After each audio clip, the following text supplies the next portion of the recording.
So you want to be a thief in Dragon's Dogma 2. What's up YouTube, Zero here, and today I have an epic thief build in Dragon's Dogma 2. In this video, I'll go over the skills required for this epic thief build. Then I'll get into the party setup, what pawn vocations you want to enhance this thief build. Then I'll get into the augments and equipment you want as part of this thief build. Before I get into it, I do want to say if you do enjoy this video, feel free to give it a thumbs up and hit that subscribe button for more Dragon's Dogma 2 content. I do a bunch of other RPGs and video games, so feel free to check those out as well. The Thief is an absolutely epic vocation in Dragon's Dogma 2, and when using the right skills and the right equipment, you can absolutely become almost untouchable. So without further ado, let's get into this epic thief build in Dragon's Dogma 2. Skills are going to be the bread and butter of any build. The thief can be absolutely untouchable if you have the right build. Now on this thief build, you are going to be untouchable, and this build is great for any point of the game, early, middle, or end game. You can see I'm actually playing New Game Plus, and I am tearing through enemies with this build, going through some bosses in 20 or 30 seconds. Without further ado, let's talk about the skills that make this thief build absolutely awesome and you as a thief untouchable. The first two skills are going to be Thief Master skills. The first being Formless Feint. This accelerates the user's reactions to an ungodly degree, enabling them to evade all manner of attacks from hostile targets. This consumes stamina while active, but it makes you untouchable. Activate Formless Feint and enemies aren't going to be able to touch you. This also pairs very well with the second skill, the second Thief Master skill, Blades of the Pyre. Now, Blades of the Pyre brings the daggers together to ignite, wreathing them in a blazing inferno so potent that the user cannot escape being burned. Now, there should be an asterisk next to that, because if you have Formless Feint on, you're fast enough that you can escape the damage from igniting Blades of the Pyre. So these two combined is an absolute must, but they work so well together and make you not only untouchable defensively, but even extremely potent offensively, that these two together are a must. So the strategy is at the start of battle, activate Formless Feint. This is going to make it so enemies can't touch you, and it's also going to allow you to ignite Blades of the Pyre. Get close to your enemies and ignite Blades of the Pyre. What this does is it not only lights your daggers on fire so you can deal fire damage, but it also ignites an explosion, dealing immediate damage to any enemy in the vicinity. Again, I said I was in New Game Plus, so I am a little bit higher level, but against lesser enemies, I'm killing them just by igniting Blades of the Pyre. Against bosses, I am dealing a significant amount of damage igniting Blades of the Pyre, and dealing even more damage by going through them with my ignited blades. My third skill is going to be an absolute must on a thief as well. It's going to be Skull Splitter. Skull Splitter is an advanced form of Helm Splitter. Skull Splitter you can unlock at Vocation 5. What this does is you're going to jump in the air, going in a circular motion, hitting your blade against your target. Of course, the taller the target, the more damage you're going to deal, because you're jumping up and spinning, hitting your enemy with the blades. So the taller the target, the more damage you're dealing. It works better against bosses, but it still deals a ton of damage against lesser enemies as well. Even though they're short, you can still get a few nice hits off. Depending on your level, you can actually kill them just by activating Skull Splitter because of how much damage it deals. It's also great jumping up into the air with your circular motion. You're able to hit harpies and knock them out of the air as well. So it's a very versatile move that deals a ton of damage to bosses and also does very well against lesser enemies as well.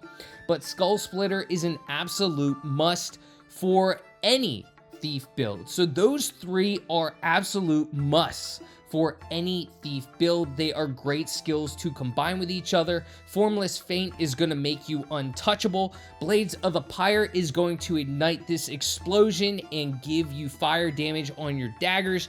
And then Skull Splitter is going to be a heavy damage dealing move that's going to just wreck bosses and also deal a nice amount of damage or even kill lesser enemies as well. Last is almost dealer's choice. You can equip any skill you like in that fourth spot because the main three, Formless Feint, Blades of the Pyre, and Skull Splitter, are crucial. You may not ever use your fourth skill depending on how you like to approach battles. So I recommend utilizing Powder Blast, but it's not necessary. The reason why I recommend utilizing Powder Blast, which is an advanced form of Powder Charge, is you can leave an explosive anywhere on the battlefield. You can attach it to a boss if you're on the boss's back, or you can leave it along a path.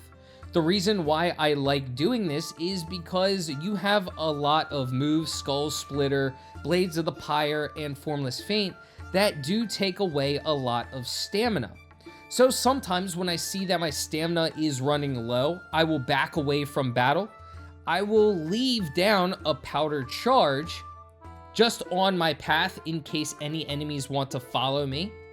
And then while I'm recovering my stamina, if any enemies decide to attack me, I'll blow up that Powdered Charge, that Powdered Blast, dealing massive amounts of damage to those lesser enemies, kind of getting them off my back as my stamina recovers. So that's why I like Powdered Blast. It kind of gives me an opportunity to back away from battle, and it gives me that protection if an enemy decides to follow me while I'm trying to recover my stamina. So that's why I like using it, but there are a decent amount of other skills that you can put in that 4th slot depending on how you play. But really, the main three are what you're going to be utilizing most of the time. And that's Formless Feint, Blades of the Pyre, and your last but not least, Skull Splitter.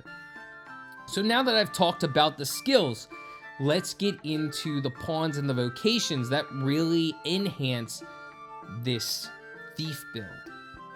With the skills setup of Formless Feint, Blades of the Pyre, and Skull Splitter, you can solo a lot of enemies in Dragon's Dogma 2 as a thief. However, pawns and pawn vocations can really enhance yourself as a thief and your party in general.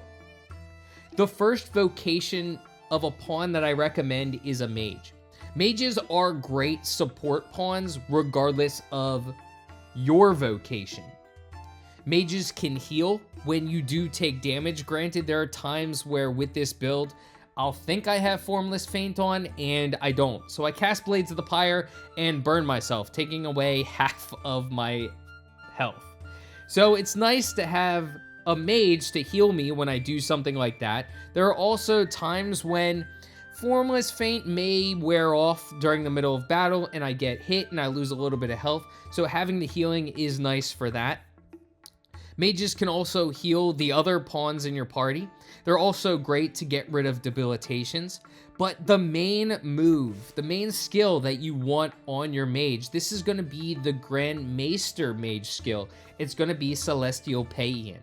Now what this does is it summons a wave of holy light that hastens both the stamina recovery speed and speed of allies who touch it.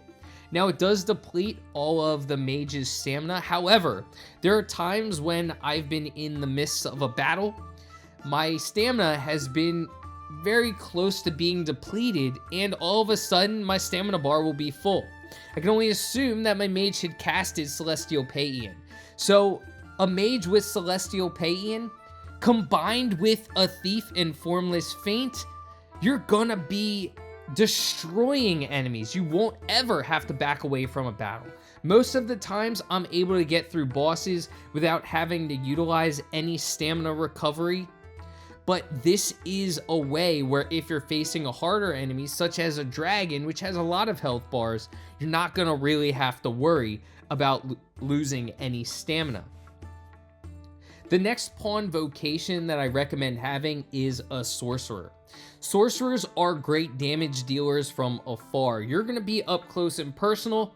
The sorcerer is going to be dealing damage from afar. It's also even better if you can get the Grand Maester skills on that sorcerer in Maelstrom and Meteoron, as those two hit like a rock. But on top of that, it's nice to just have that damage dealer from afar, because sorcerers deal a lot of damage, so they're going to be hitting enemies hard from afar, probably hitting them, depending on the sorcerer, with a certain elemental weakness, hopefully hitting them with the correct weakness, so dealing more damage.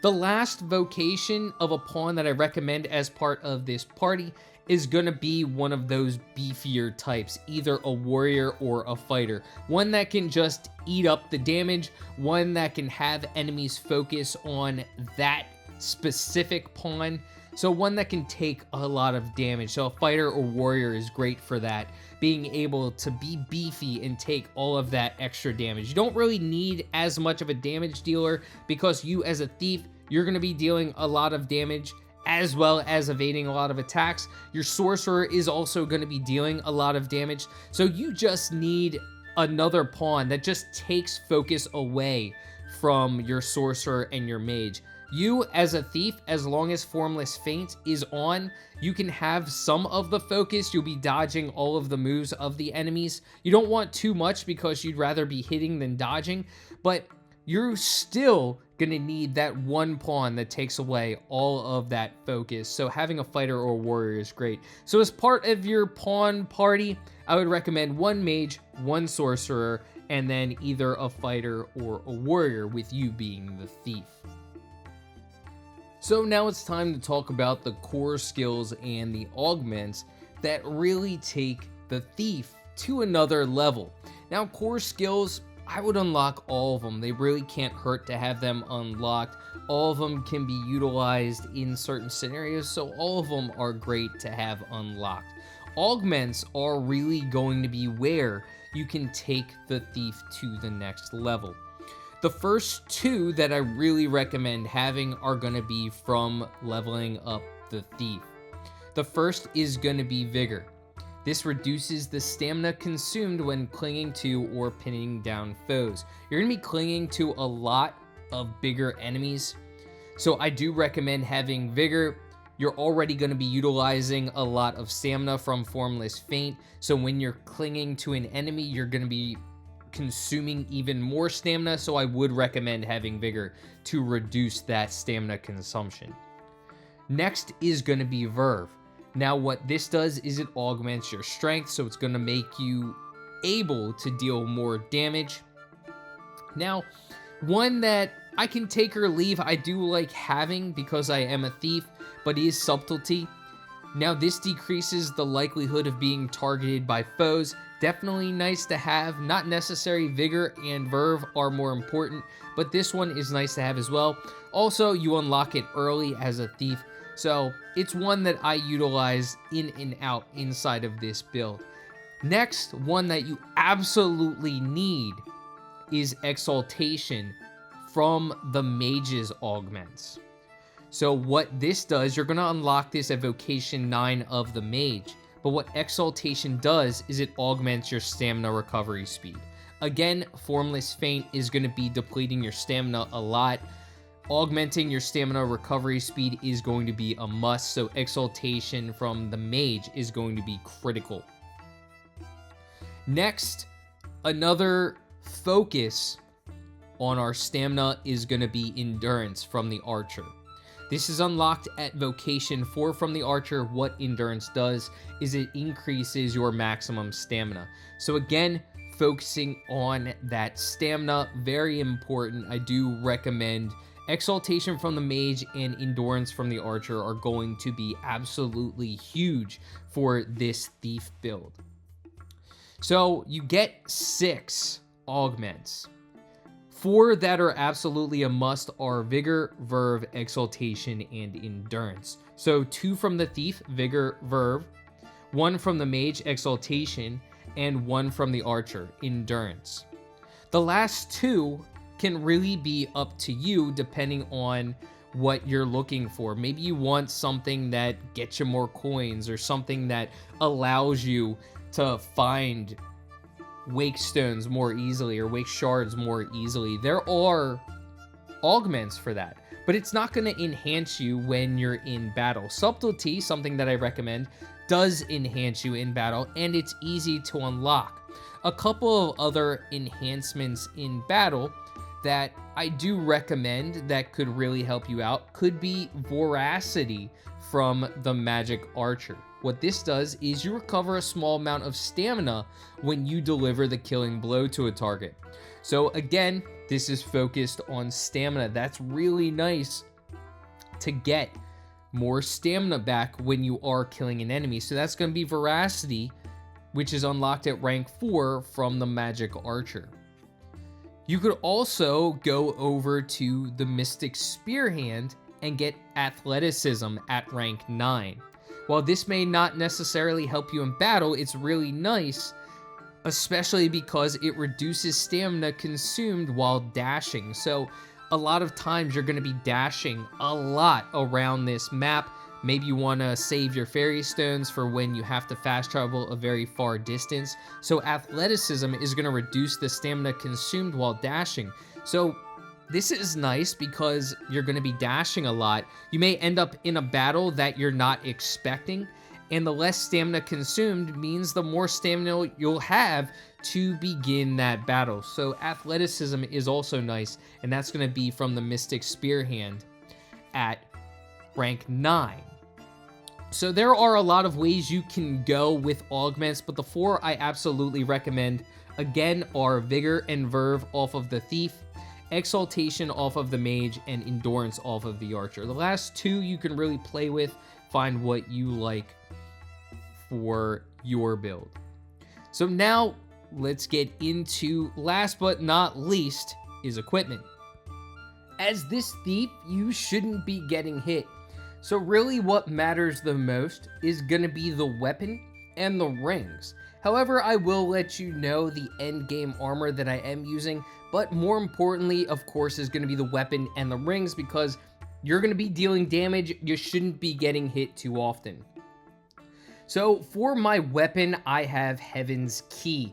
This is going to be at the end game, being purchased from smithies in the Unmoored World. This is absolutely epic pair of daggers, and it also deals holy damage, which is really helpful for dealing with my least favorite enemy, at least the one I've always had the hardest time with, the Headless Horseman. Now for my rings, you already saw, stamina is going to be extremely important in this game when you're playing as a thief, especially with this build. You're going to be draining your stamina a lot. So I just like using 2 rings of momentum, which drastically increase the stamina, which that's pretty awesome, getting those 2 stamina boosts from 2 rings of momentum. You can find this in a lot of different areas. They drop from Cyclopses. You can also find it in a chest near the waterfall north of Thunderclap Cave. For the armor, it's really not going to matter. Hopefully you're not getting hit too much, but of course I'm going to recommend the armor that does give some of the best defensive stats. The Lion's Lord's Helm for your head, Lion Lord's Helm. For the body, the Enshadowed Battle Garb. For the legs, the Arena Breeches. For the cloak, you could really go with any. Those are just, again, some of the best armor that you can equip on the Thief. The Lion Lord's Helm for the head, Enshadowed Battle Garb for the body, and the Arena Breeches for the legs. But more importantly, weapon, Heaven's Key. I love these. They're absolutely epic. You can see the glow. They are cool to look at, and even cooler when you get them in battle. And then for the rings, 2 rings of momentum. Let me know in the comments section if you've utilized this Thief build. If you have, let me know what you think of it. Is it your favorite build for the Thief, or is there something that you would tweak? There's a lot of different builds for every vocation in Dragon's Dogma, so it's pretty awesome to be able to tweak and utilize different combination to best fit your playstyle. But I found this is absolutely epic, being able to be untouchable as the thief. But I hope you all enjoyed this video, and if you did, feel free to give it a thumbs up and hit that subscribe button for more Dragon's Dogma 2 content. Make sure you comment and subscribe to never miss a thing. Thank you so much in advance for doing so, and until next time, peace.